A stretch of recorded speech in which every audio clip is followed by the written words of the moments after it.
आहा सब अभी सुन रहल छी माँ मैथिली हिट के शानदार प्रस्तुति। प्रेम से बोली लक्ष्मी माई की जय। मैया लक्ष्मी ये तो ही सबके घरे घरे। मैया लक्ष्मी ये तो ही सबके घरे घरे।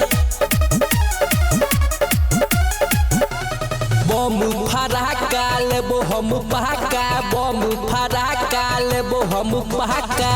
दुनु गोटा मिलके फोड़बै जरे जरे हेगे संगे संगे।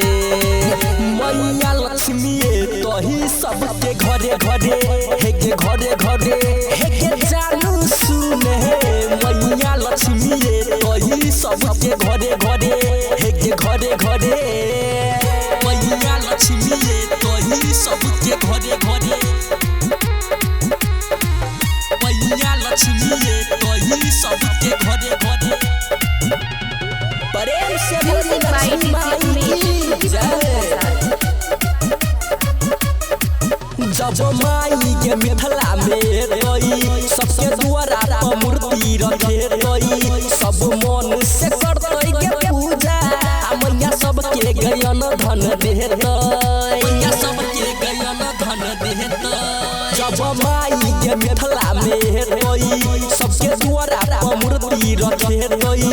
सब मन से करतै के पूजा मैया सबके गयन धन देतै। सुनतै पुकार सब छैला चार, सुनतै पुकार सब छैला चार।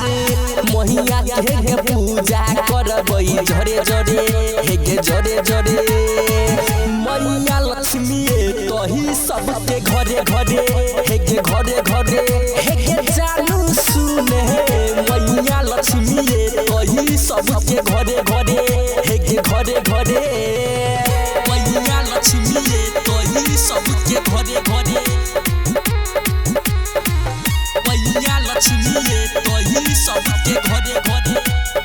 प्रेम से बोली लक्ष्मी माई की जय। सिंगरो शिकारी कहै छै मैया के गई भजन गावै छै। राइटर इंदर गे अकेला मैया के गई पूजा करै छै। मैया के गई पूजा करै छै।